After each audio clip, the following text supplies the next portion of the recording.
So this is Pao. He actually will be the speaker, but he speaks only Chinese. So I'm William. I'm actually his friend and also translate for him. But we decided probably no one here understands Chinese. So he will give a brief introduction. I will do solo on my own. Okay?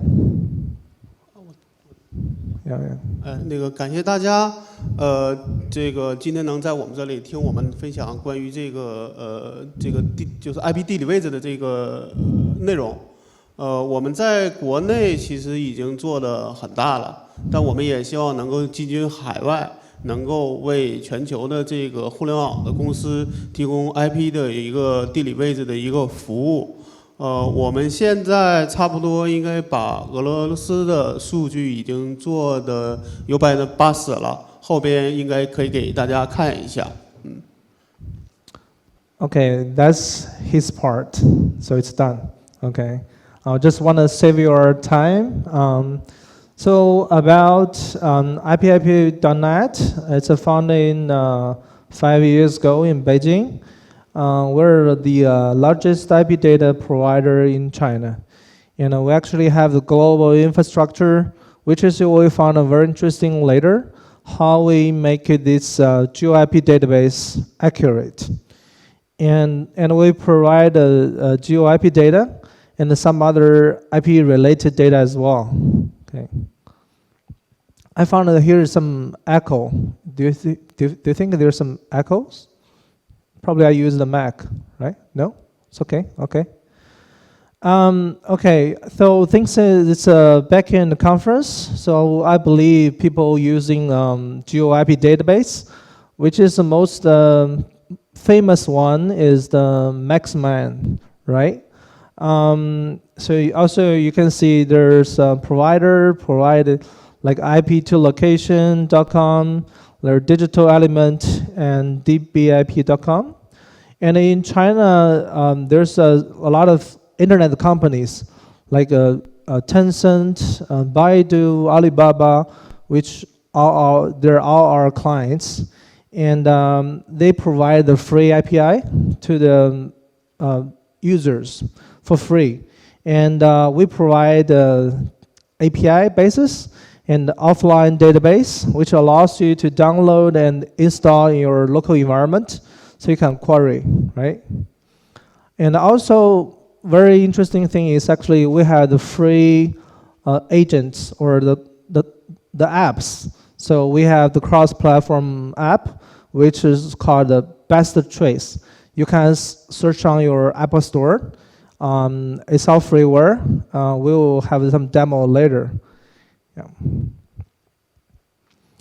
And the current GeoIP issues, actually, we think there's 2 issues. One is about the accuracy, which is you have an IP address. From some providers say, hey, this is in Moscow. Someone think maybe it's in Saint Petersburg, right?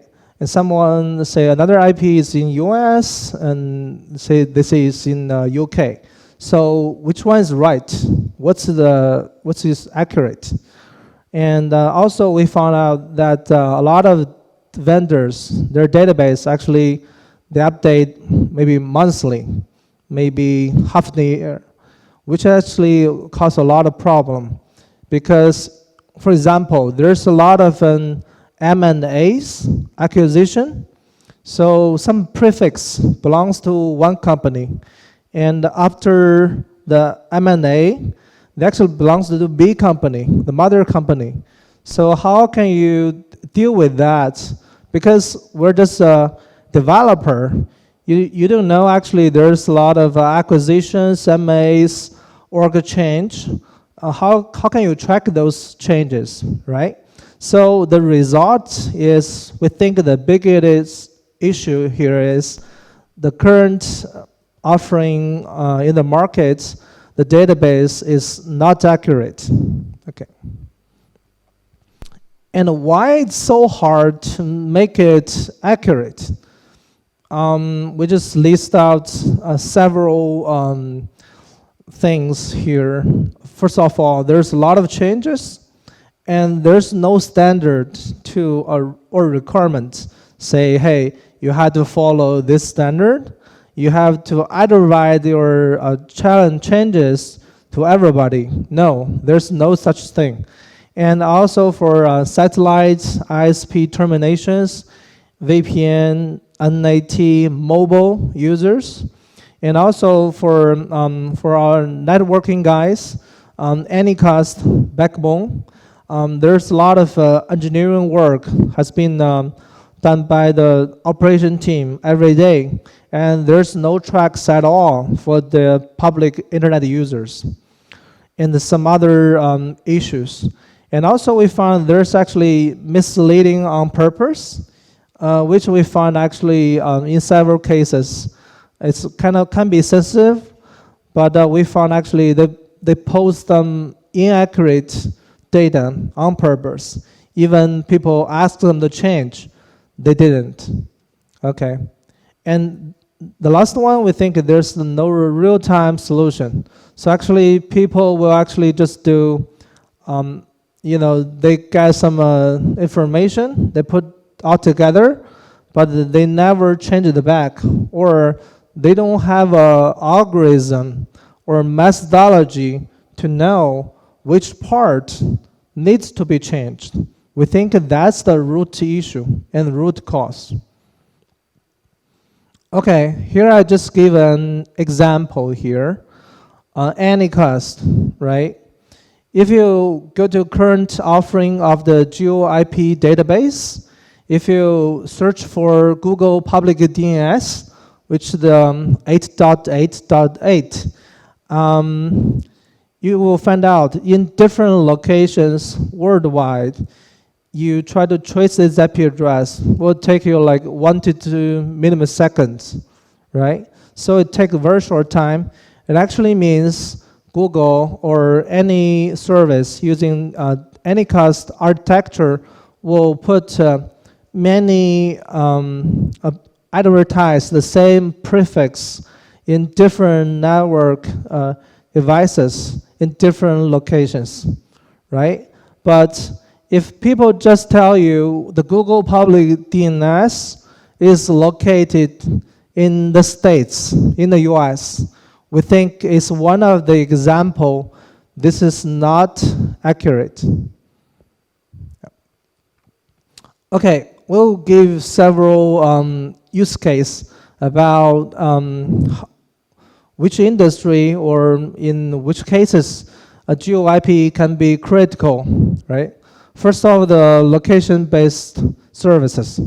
So you want to, we're internet conference, so you want to analyze the user behavior.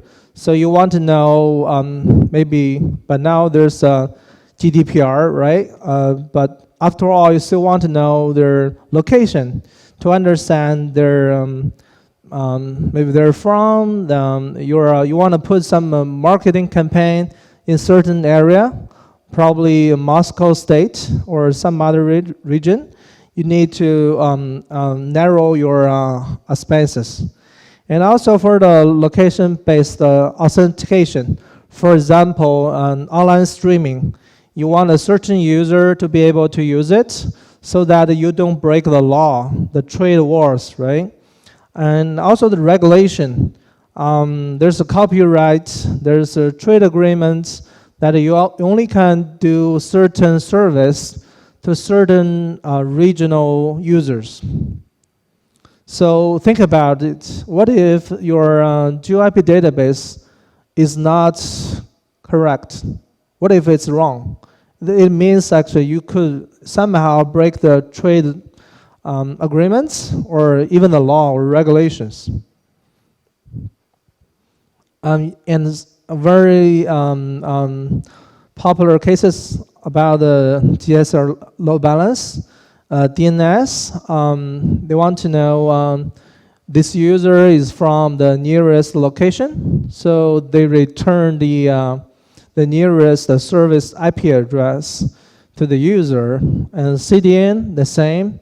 The video, yeah, it's the same. So you return the fastest node to the user, which is in the location.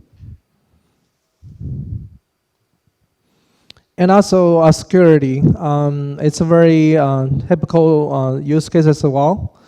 You want to block some IP from a specific data center or the cloud service provider, right?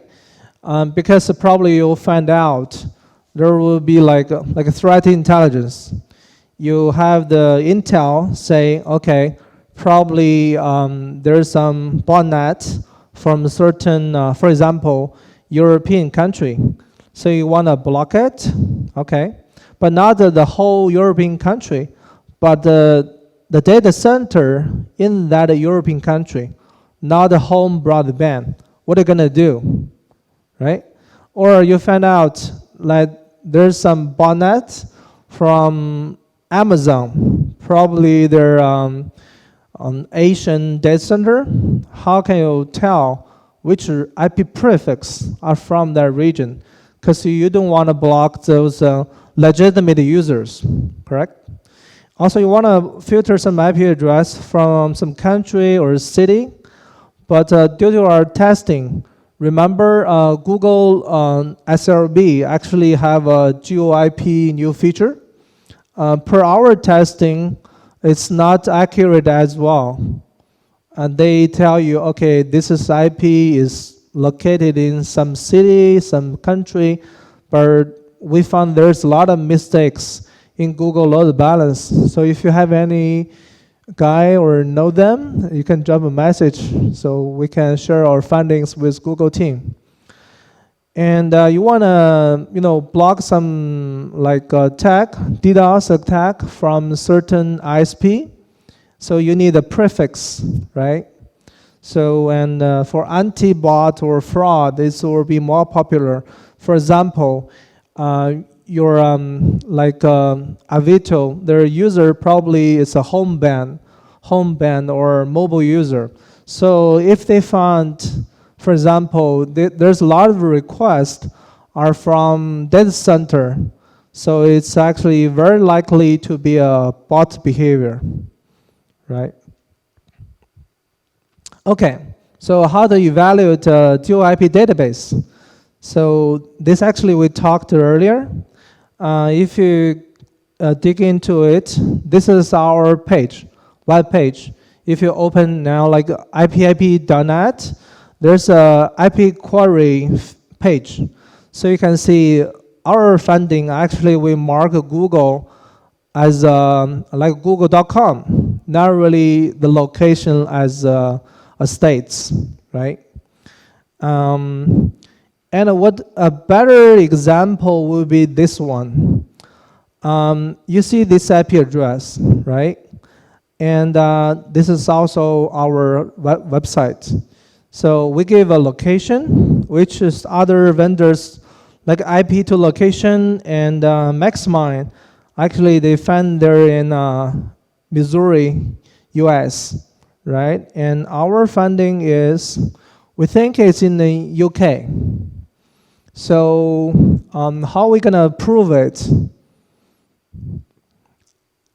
This is our tool called Best Trace. It's a freeware you can download from our website. Again, it supports Windows, Linux, Android, iOS, and Mac. It's a freeware. But if you want to using our agents, like our nodes, this will be a little bit charged. But if you're testing from your local network, it's free. So we have an algorithm to find out this abnormal behavior. We think it's not in US, but we're gonna prove it how. So we're using our DigitalOcean VPS in London to trace this IP address. It shows actually the location and the organization, AS number, and host name, the RDS record. So you can see actually it took like less than 4 milliseconds to trace to the node. So apparently it will be in London, right? We'll give you another testing result. We're using our London Linode VPS to trace the same IP again. It took like 5 to 6 milliseconds. So still, at least in UK or Europe, right? But remember, we give you an idea about any cost. What if this IP address just happen to have a local data center in the US, right? Okay, we also trace route from DigitalOcean, New York. And you see the trace route. It took almost like 70 to 80 milliseconds and goes from the States and eventually go to UK, London, right? So we believe the reason caused this behavior actually is the frequency, right? Probably like 5 or 10 years ago, the information was put by some guy who owns this prefix. They just put it there. Okay, this belongs to Central Link and it should be posted in the States. But after that, no one changed anything. No one do anything to this IP address. And eventually it stays in the US, but actually now it's in UK, right? We have a whole system to detect all these behaviors, and we have a worldwide infrastructure to test the frequency, the latency, and the traces. Because you always can find out the abnormal behavior, because we also, our best trace software to support you to know this point, each hop on the map. You will see a better one. Okay, this is a better example. Okay, we're gonna trace another IP address. And as you can see, this is the data using our database. And eventually we trace it from local network in Beijing, from home. And this is the trace. You would like to pay more attention on the address column, because we provide every single hop with as much detail as possible. So you don't want to lose the focus, probably like other some vendors do. First hop in the US, next in UK, next one in Russia, and back to the States. This actually is not normal. There must be something wrong. Okay, and this is the data by MaxMind. But I want to skip to our, okay, they have more slide on that. You pay attention to these detailed informations, right? This is from ours. This is from MaxMind. So you can take a look. This just tells you it's in the states. And from Texas, suddenly it goes to California. But actually, they don't have the exact location of that node. So they just mark it somewhere in Los Angeles. But per our testing, as just shown earlier, we have strong reason to believe it's actually in Texas, Dallas. And this is another one by IP to location. A little bit, looks a little bit more detailed than MaxMind. But they actually make the next hop to Georgia. And we have the test as well. Actually, it stays in Texas instead of Georgia. And we have another better example, which is we have virtualization. Okay, some other IP address. So we have very detailed address and location information. When it goes to United States, it's jumping from San Jose, and it will goes to blah blah Canada, and eventually Romania, right? So every single hop, we have maintained our own RDNS database to verify. And eventually it's in Bucharest, serverroom.net. And in our software, the best trace, we support to virtualize the whole trace path. You can see actually it's from China to States, then the trace to the Europe. And you can zoom from here. So every single hop we have here is very neat, and this is clean. So it's trustworthy. And when it goes to Europe, we just zoomed in. So you can see it's jumped into Manchester, UK, and Netherlands, CZ, Prague, and eventually go to Budapest. And the same, we have our local agents to test out the latency, to finalize and verify, combine with all the information, the data. For example, who is the information, our own RDNS information, to verify the locations. And take a look at some other database doing. Take a look. We also trace from China, but from their result, they give whole everything, like United States. And this time they make the results correct, but only country level. But the whole path is wrong. Because we believe they probably think this company, this ISP company, is a US company, so they think all their prefix are located in US. But you understand, one hop usually cannot from US directly to Romania, because there's no such connection. One hop to US to Romania. If you tell me to you London or UK, possible, but Romania, probably not. And the issue is IP to location is we found they provide some more information than Maxmine, but it's inconsistent. It's from US to Canada and UK and CISIC and Romania and Budapest. So it's better than Maxmine, but we found in the past, during the past, if you draw on a map or do the visualization, it can have some problems. How do we make it at IPIP.net?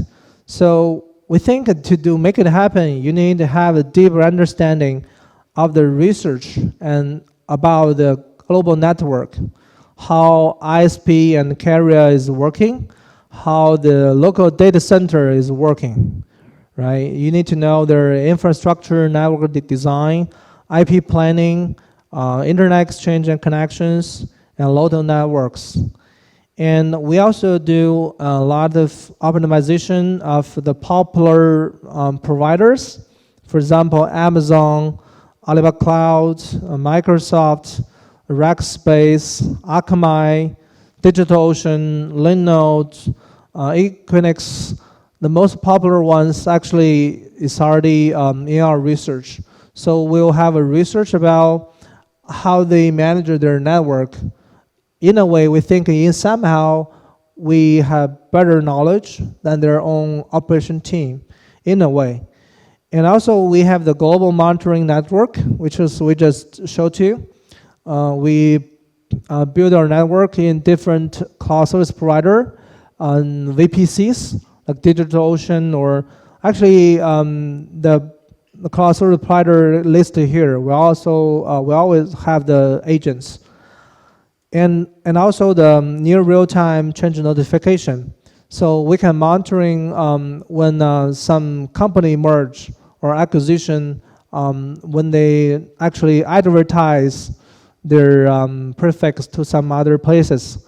We'll have a system to keep an eye on it. So when it happens, we can understand. And also we do the labeling. We have the different label to make sure we understand the prefix in different angles. And this is actually some insights that's how we do it. The first one we already go through it. We have 300 plus agents worldwide, real time, and we cross-check them. We have algorithm to verify the data accuracy. For example, the information at who is usually is out of date. Maybe they will correct it like 6 months or 1 year later.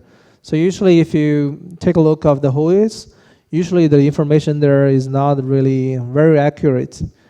And also we have use some database provided from the internet. And also we maintain our own database, which is not available from the internet. For example, the reverse DNS database. And we also have the feedback from our clients and the ISPs and make sure probably we don't know the knowledge about their local network. So we will improve. And also we found out that both the algorithm and the human labeling are both important. Because sometimes if you find, for example, on the virtualized map, if it's jumping like from US to UK many times, probably the location is wrong. Here's an example of the RDNS database. Currently we support 458 ISPs. So this is our data set. It's actually maintained by us. So we're working on the Russian RDNS as well. We have some difficulties because we need to find some Russian experts, Russian network experts, and also the geolocation experts to working together to try to figure it out and make it more accurate. And we do have the Chinese and English version. Hopefully sometime we can have the Russian version. As of now, it's totally 31,000 lines of code of the whole database. Because each of the ISPs, they may have their own naming standards. So they don't tell you which character to which character. It's actually the node name, some internal code, and etc. So sometimes you actually we call a little bit reverse engineering to guess what does it mean to make it understandable. The next we would like to introduce how you guys can use the database in different cases. If you're using our offline database, you just download it, and we support multiple language, so you can query, and we will return the result in the JSON format, and it's just shown like that. And you can find more examples on GitHub. And also API. If you want to query a certain IP address, for example, like this, will give you back the country and province, city, and latitude, longitude, those kind of information. We do have more informations, maybe later on the Q&A session. And recently we have a new service, IP.LA. It's a simple version of public IP geolocation. We want to make it a more general, so you can use them in different programming environments. And this is our current progress on the Russian IP status. Per our database, there's total 46 million Russian IP addresses. We currently now cover 80% of them. There should be 100% coverage by next month. The thing is actually we still need a fine-tuning some accuracy about the database because we found out the result. The Russian geolocation information is kind of rare in the internet. So we want to find some existing information, but there's not much. So actually we're getting more, those experts, like Russian experts, Russian language, and the geolocation, like map expert who understand how Russia is geolocated, province, cities, from organization, governance. So put all together, it's actually the same way we cover all other data. And here's our roadmap. We still need to continue with our global infrastructure research and data coverage. For example, we'll keep adding more agents in different location, in different cloud service provider, different data centers to make sure when we want to test a certain IP address or we have doubts about specific IP, we'll have more resource to make it accurate. And currently, country-level database is completed. We're working on the city-level database in the coming 12 to 18 months. And now we are very confident with like Russian, US, and China, and Canada IP addresses in the city level. Okay, and also many more features. For example, we're still looking how is like IPv6 gonna be the adoption or the implementations in different regions. We're still checking with the industry friends and carriers to see how it's gonna be. The next one is actually our best choice. It's welcome to use. It's a freeware, and it's cross-platform. Again, almost all the platform that you can use.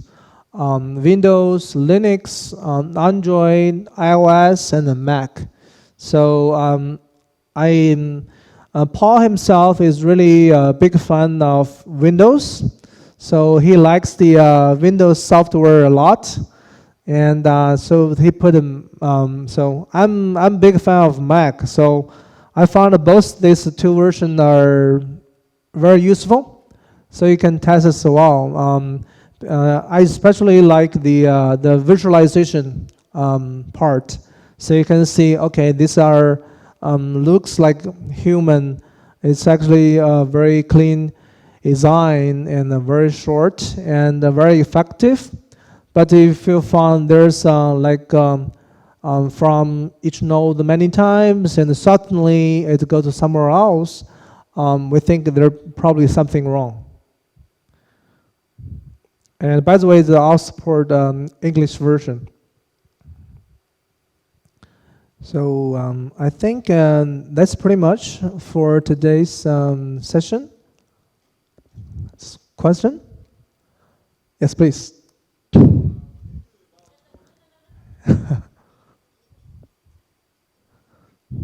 About routing anomalies. I'm sorry. It's still working. Yes, please. Do you know, sometimes packets are sent to a different direction by anomaly.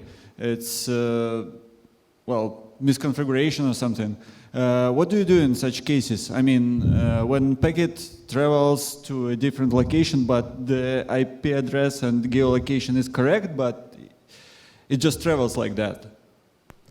Okay, I can discuss with Paul first. 他说就是说，我刚才是说，如果那个比较正常是这样子，但是他说如果那个设计就是来回震荡的，就看起来不合理，但实际是很合理的。这种那我们只能是 case by case 的看，明白了吧？你先用中文回答一下。我们其实，在现在的我们能看到的这个网络这个里边，像刚才可能他说的这种情况，其实很少见。但是呢，我们觉得如果有能够这种就是像您说的这种，把特殊当正常情况来看的话，我们也愿意 case by case 的去看这个情况是什么样子的，对。Okay, the thing is actually, my point is not really if it looks like a bad design, it's not correct. Our point is that's one of the algorithm, and it will have some weight, probably 20% or 30%. We still have other algorithm to correct it, and also we found out those like a BGP hopping or those behavior. We due to our knowledge and the practices in the worldwide backbone is kind of rare. But probably in some certain ISP with ISPs, for example, in the Europe, some certain country, or in Taiwan and Hong Kong, there will be such cases.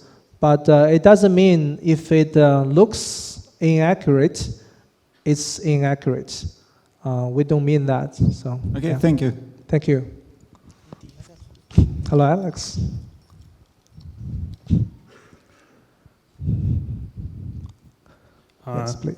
你们好。Wow.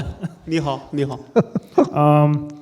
When you said about the security cases, I have a question. How do you improve the accuracy of your service when you try to define users covered by darknet services, VPN, or proxies? So your question is how do we... how do you improve the accuracy of your service, and what is the best method to improve it? Best mean, right? Method. 他是说在安全角度，就是怎么样去检测 VPN 更准确？我们现在在国内的一个通用做法是把 VPN 和代理这一类都归到就是 IDC 和托管的这个类型里边来，然后我们可能会根据这个比如说端口扫描或者是协议检测的方案，再去做这个 VPN 和代理的这个检测。但是对那种透明的，确实可能没有太好的方案。现在可能有一个方案就是做蜜罐。Okay.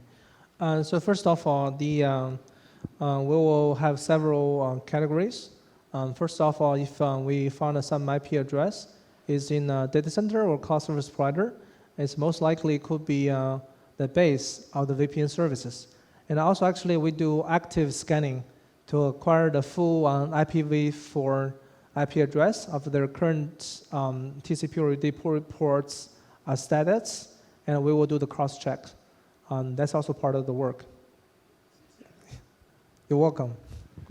This is coming from your paying customer, so maybe get this slide with your roadmap. Yeah. Apparently you use all the data to color the database in residential, cloud, transit, and mobile colors. Can you please consider this for your roadmap? One point. Second point, apparently your model is probabilistic, so precision metric would be nice. How much you sure that this metric for IP address is correct in some synthetic metric would be really nice. And one more question with a side note. Apparently 1 month cycle is not enough. This is why we moved from MaxMind to your database, and almost real-time updates are really, really nice. So do you measure exactly how frequently IP addresses change location, because with IPv4 exhaustion and IPv4 market, second market, it's apparently the case. This is why MaxMind isn't good anymore. So do you measure it? Do you have a statistics? And probably you would consider it as a separate research for next presentation. Thank you. So there's total 3 questions? 1 or 3? 3. 3 questions. Probably we answer the last question first. Okay. 他说就是说那个从数据角度，可能他看到其实欧洲的这种变更不是那么频繁，但是亚洲他的感觉啊就比较频繁。但是他问题是说，我们有没有一些兴趣说把它做一些统计跟这种，就是做就跟那个画那个图是一样的这种服务。我们那个数据每天都有快照，对吧？那么其实你想做统计的话也很简单，拿每天的快照做国家、做城市的数据的统计就可以了。So basically, we have a snapshot of our daily IP database and the changes.